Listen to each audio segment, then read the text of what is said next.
Salam sejahtera, saudaraku dalam Tuhan. Hari ini kita berjumpa kembali dalam waktu yang indah ini. Kita akan bersama-sama memuliakan Tuhan, belajar mendengarkan firman Tuhan supaya kita menjadi kuat di dalam Tuhan. Sebelumnya kita akan berdoa. Kami bersyukur hari ini atas kemurahan Tuhan dalam hidup kami.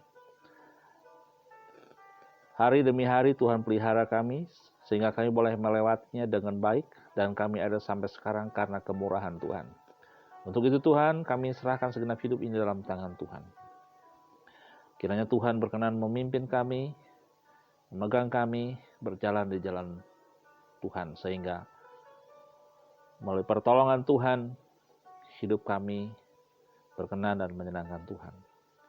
Tuhan Yesus, saat ini kami bersama-sama umat-Mu, membuka hati untuk diisi dengan kebenaran firman Tuhan.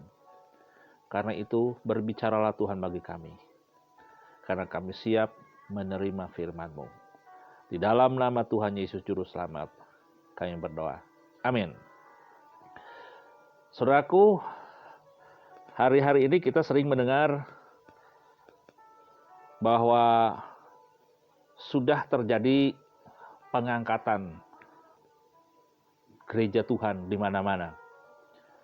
Nah, banyak orang yang percaya, bahkan ada orang yang mengirim foto-foto orang yang sedang diangkat ke surga.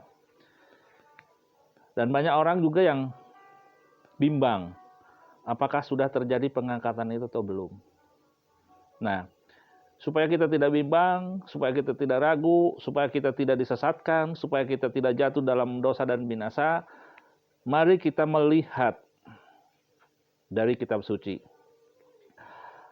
Apakah sekarang ini sudah terjadi pengangkatan? Mari kita lihat dari Alkitabnya. Matius pasal 24 ayat yang ke-30. Ayat 29. Matius 24 ayat 29. Demikian bunyi firman Tuhan. Segera sesudah siksaan pada masa itu, matahari akan menjadi gelap dan bulan tidak bercahaya. Dan bintang-bintang akan berjatuhan dari langit dan kuasa-kuasa langit akan goncang. Pada waktu itu akan tampak tanda Anak Manusia di langit, dan semua bangsa di bumi akan meratap, dan mereka akan melihat Anak Manusia itu datang di atas awan-awan di langit dengan segala kekuasaan dan kemuliaannya.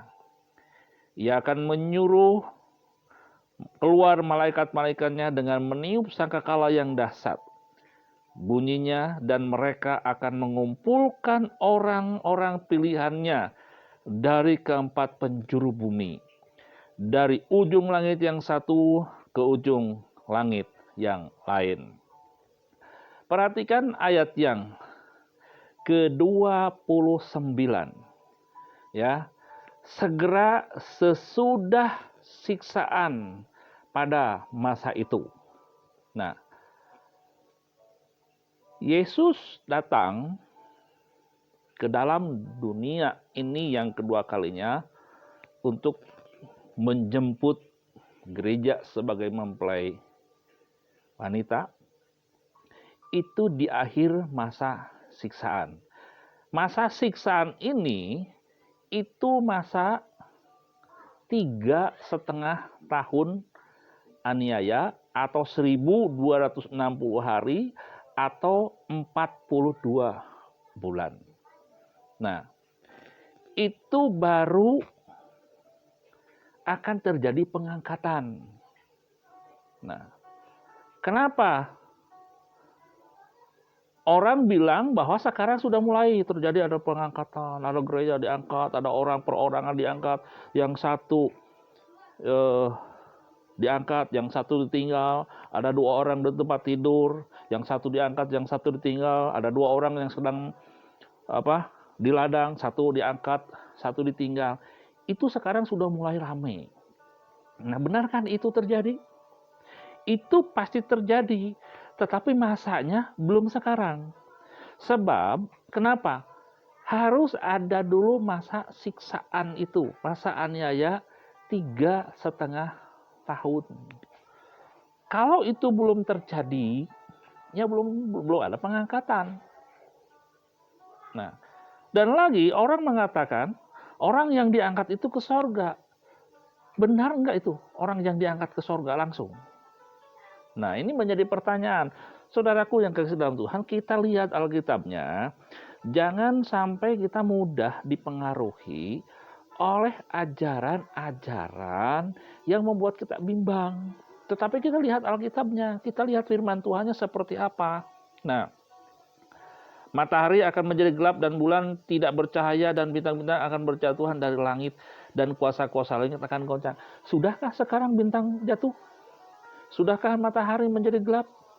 Sudahkah bulan tidak bercahaya lagi? Baru fenomena-fenomena alam, gerhana matahari, gerhana bulan itu terjadi belakangan ini. Dan itu akan terus terjadi. Nah, tetapi ketika Yesus datang di akhir siksaan, itu semua benda-benda penerang di langit jatuh ke bumi. Dan orang-orang itu ada di bumi. Nah, bagaimana dengan orang Kristen? Apa masih ada di bumi ini? Masih ada di bumi ini. Loh, kalau begitu bagaimana? Pembukaan 7 meterai, peniupan 7 sangkakala, penumpahan 7 cawan. Apakah itu orang Kristen masih ada di bumi? Masih ada. Mungkin ada bertanya lagi, kalau begitu orang Kristen menderita. Nah, oleh sebab itu kita akan lihat Alkitabnya. Apa kata firman Tuhan? Ya. Antikris itu harus ada dulu. Pemurtadan itu harus ada dulu. Orang bisa meninggalkan Tuhan, orang bisa murtad itu karena ada yang besar, yang berat, yang belum pernah ada dan tidak akan pernah ada lagi. Nah, itu akan terjadi. Nah, kita lihat pada waktu itu akan tampak tanda anak manusia di langit, yang maksudnya Yesus. Dan semua bangsa di bumi akan meratap dan mereka akan melihat anak manusia itu datang di atas awan-awan di langit dengan segala kekuasaan dan kemuliaan. Jadi semua manusia dan bangsa-bangsa di bumi ini melihat Yesus datang di awan-awan di langit dengan segala kekuasaan dan kemuliaannya. Oh, apa dengan teleskop? Bukan, ini dengan mata telanjang kita lihat karena Yesus akan turun di awan-awan. Awan-awan itu kita bisa lihat dengan mata telanjang. Nah, itu akan turun dengan segala kekuasaan dan kemuliaannya. Nah, ayat 31 perhatikan. Dan ia akan menyuruh keluar malaikat-malaikatnya dengan meniup sangkakala yang dahsyat bunyinya, dan mereka akan mengumpulkan orang-orang pilihannya dari keempat penjuru bumi, dari ujung langit yang satu ke ujung langit yang lain. Ada malaikat meniup sangkakala. Diperintahkan sangkakala berbunyi. Tahun yang lalu, kalau 2017, heboh ada orang mengatakan mendengar bunyi sangkakala yang kencang sampai ada di berita di televisi. Orang katakan itu sangkakala kedatangan Tuhan. Tapi sekarang belum ada. Nah, jadi jangan cepat menyimpulkan sesuatu. Memang ketika Tuhan datang itu malaikatnya disuruh meniup sangkakala. Ya. Untuk apa? Nah, mereka akan mengumpulkan orang-orang pilihannya dari keempat penjuru bumi. Siapa orang pilihannya ini? Saya katakan tadi di awal, masa aniaya, masa kesulitan, masa pembukaan meterai, masa peniupan sangkakala, dan masa 7 cawan itu, orang pilihan Tuhan tuh ada di bumi ini. Masih ada di dunia ini. Ya, belum diangkat.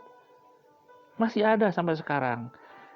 Nah, dan jawabannya ini, malaikat meniup sangkakala itu akan mengumpulkan orang pilihan Tuhan dari keempat penjuru bumi. dari ujung langit yang satu ke ujung yang langit yang lain. Jadi nanti orang-orang pilihan Tuhan yang masih hidup saat itu dikumpulkan oleh Tuhan. Nah, apa setelah dikumpulkan itu mereka akan langsung naik ke langit, ke awan-awan? Belum. Kenapa? Karena peniupan sangkakala itu juga itu berarti kebangkitan pertama untuk orang-orang pilihan Tuhan. Jadi orang-orang yang mati dulu, orang-orang kudus mati dulu sampai saat itu juga yang mati syahid karena aniaya besar, karena penderitaan yang besar itu, mereka akan bangkit terlebih dahulu, menerima tubuh kebangkitan, tubuh kemuliaan. Nah, orang pilihan yang masih hidup saat itu, dia akan diubahkan oleh Tuhan dalam sekejap mata dan menerima tubuh kemuliaan. Nah, setelah itu barulah orang pilihan ini terangkat ke awan-awan, menyongsong Tuhan datang. Nah, apa itu bukan sorga? Bukan sorga. Bukan sorga, belum ke sorga itu. Kalau kita belajar Wahyu, itu di akhir masa siksaan itu, Tuhan datang, meniup sangkakala, orang pilihan dikumpulkan, yang mati yang dalam Tuhan dibangkitkan, orang yang hidup diubahkan, menerima tubuh kemuliaan, naik ke sorga. Nah, di bumi itu terjadi apa? Terjadi peperangan. Makanya nabi palsu itu ditangkap di situ. Ini ditulis dalam Wahyu pasal 19. Itu penunggang kuda putih yang namanya yang setia, berserta malaikat dan tentara kudus itu akan turun. Berperang dengan pasukan antikris ini.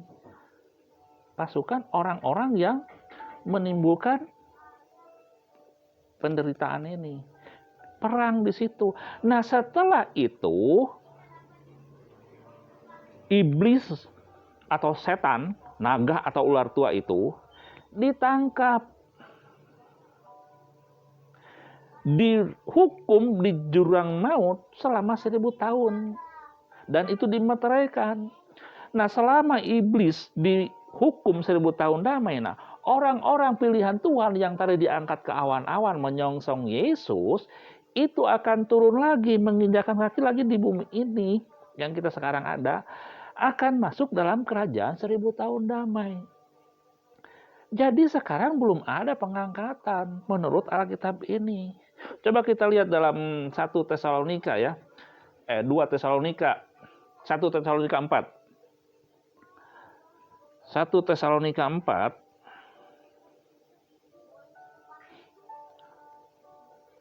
ayat yang ke-13 mulai.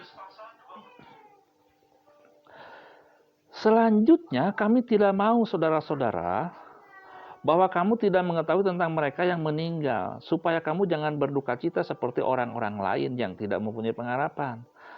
Karena jikalau kita percaya bahwa Yesus telah mati dan telah bangkit, maka kita percaya juga bahwa mereka yang telah meninggal dalam Yesus akan dikumpulkan Allah bersama-sama dengan Dia. Ini kami katakan kepadamu dengan firman Tuhan.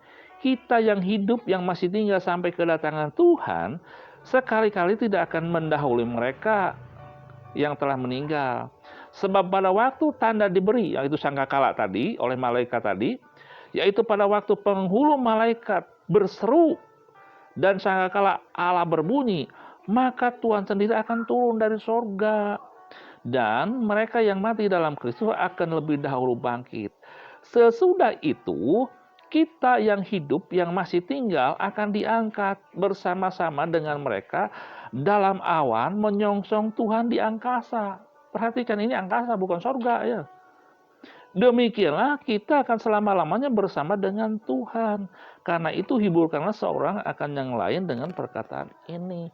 Jadi kalau sekarang heboh di dalam gereja, Udah pengangkatan, ada pengangkatan. Itu hoax itu. Itu kita jangan cepat menerima itu. Kita lihat di Alkitabnya dulu. Karena Tuhan datang baru terjadi kebangkitan. Kebangkitan pertama khusus untuk orang-orang pilihannya. Jadi sekarang belum ada kenaikan ke sorga. Pengangkatan. Belum ada penyingkiran. Belum ada sekarang. Nah, jadi jelas saudaraku yang kasih dalam Tuhan, makanya Tuhan Yesus waktu dia turun, dia memberikan pemberian baik penginjil, nabi, guru, rasul, gembala. 5 jawatan ini untuk melengkapi orang-orang kudus, untuk memberikan pengajaran yang benar, supaya kita menjadi dewasa di dalam Tuhan, mengenal Yesus dengan benar, sehingga tidak mudah diombang-ambingan dengan pengajaran sesat. Hati-hati, saudara. Ini Alkitabnya jelas. Jadi sekarang belum ada pengangkatan. Ini lagi tren sekarang. Lagi tren diangkat. Ada mengatakan, sekarang microchip sudah dipasang di dahi atau di tangan. Orang yang tidak ada pasang microchip di tangan atau di dahi, itu tidak bisa membeli dan menjual. Akan ada kelaparan, secupak gandum sedinar harganya. Itu Wahyu pasal 6. Itu pembukaan materai. Itu awal, itu belum ada microchipnya. Itu belum ada pemasangan tanda di dahi dan di tangan. Pemasangan tanda di dahi dan di tangan itu setelah ada antikris. Antikris itu kapan datangnya? Itu dari Wahyu pasal 12. Setelah bait suci ada, setelah bait suci itu, mungkin bait suci ketiga ada, dibangun, dan disitulah si pembinasa keji menurut Alkitab itu akan duduk di situ dan meminta disembah dan menyatakan diri sebagai Allah. Nah, orang-orang yang tidak mau itu dianiaya.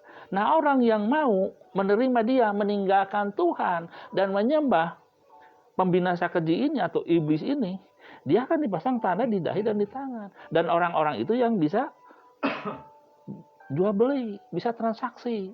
Nah, ada pertanyaan yang saya katakan tadi, bagaimana dengan orang Kristen yang masih hidup saat itu?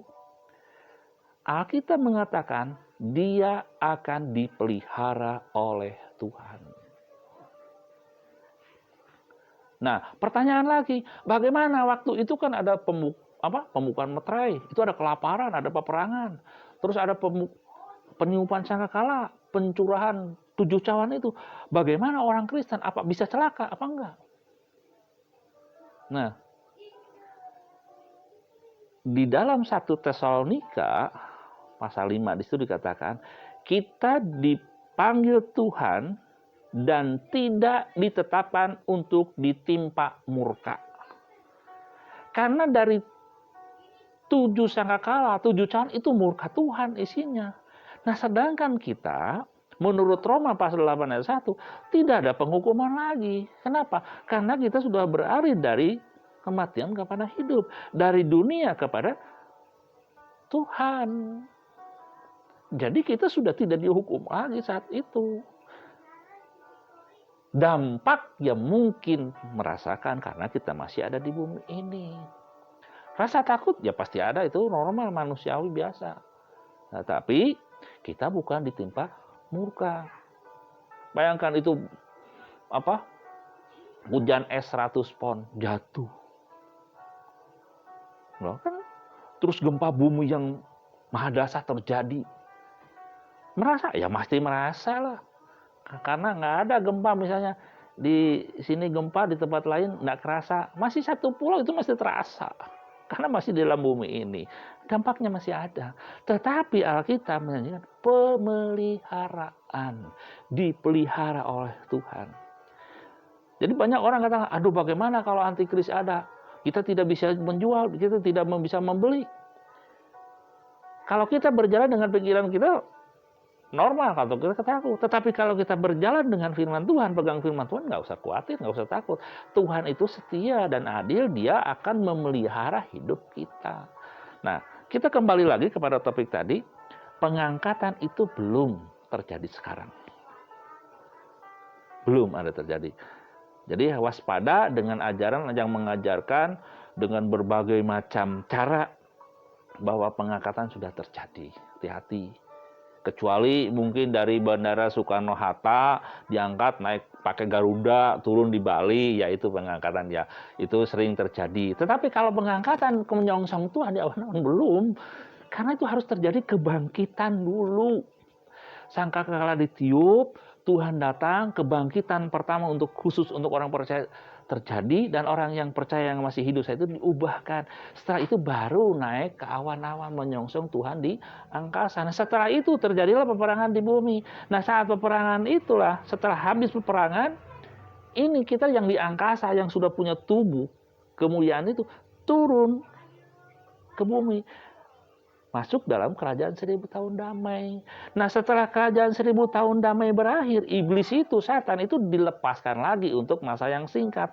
Terjadi lagi peperangan. Nah, dia mengumpulkan seluruh bangsa di muka bumi ini dan menyerang kota suci itu. Nah, ketika kota suci itu sedang, turunlah api dari Tuhan dan menghanguskan mereka semua. Berakhirlah sudah iblis dihukum, dan di situ terjadi kebangkitan kedua untuk orang-orang yang tidak percaya. Nah, ketika itu sudah selesai, turunlah langit baru dan bumi baru di surga dari Tuhan. Itu Wahyu pasal 21. Jadi jelas saudaraku, supaya kita tidak mudah diombang-ambingkan dengan pengajaran-pengajaran yang sekarang lagi ramai, lagi hangat, mari kita pegang Alkitab. Saya sarankan kepada semua orang percaya, baca kitab suci supaya kita mendapat kepastian, mendapat jawaban, dan kita tidak dipermainkan oleh pengajaran-pengajaran yang tidak benar. Puji Tuhan, itu saja firman Tuhan hari ini. Kita akan berdoa. Tuhan, terima kasih untuk firman-Mu hari ini. Kami percaya firman-Mu bahwa Engkau akan datang kembali ke dunia ini yang kedua kalinya untuk menyebut kami gereja-Mu. Peliharakan kami Tuhan, karena masa-masa yang ada di hadapan kami bukan masa yang indah, tetapi masa-masa yang akan terjadi adalah masa-masa di mana Tuhan akan mencurahkan murka atas manusia-manusia yang tidak percaya, atas manusia-manusia yang hidup di dalam dosa, yang menjalankan perintah-perintah dari kuasa kegelapan. Tuhan, kami percaya firman-Mu. Ketika itu semua terjadi, masa aniaya, masa penderitaan, kami percaya Tuhan memelihara kami. Sehingga satu helai rambut pun tidak akan jatuh dari kepala kami tanpa seizin Tuhan. Tidak ada satu kuasa pun yang dapat menjamah kami kalau tidak diizinkan Tuhan. Kami percaya Tuhan, Engkau setia. Tuhan, Engkau berkuasa. Dan Engkau juga berfirman, siapapun yang ada di dalam tangan Tuhan tidak akan binasa. Tuhan Yesus, kami milik-Mu. Kami sudah ditebus. Kami adalah umat pilihan-Mu. Kami hidup dalam tangan-Mu. Karena itu kami percaya, kami tidak akan binasa. Karena tangan Tuhan melindungi kami semuanya. Terima kasih Tuhan Yesus. Umat-Mu yang mendengarkan firman-Mu hari ini, kuatkan, teguhkan, hiburkan Tuhan. Supaya mereka tidak bimbang, tetapi mereka tetap percaya akan janji Tuhan. Terima kasih Bapa, demi nama Yesus Juru Selamat kami berdoa dan bersyukur. Haleluya, haleluya, amin.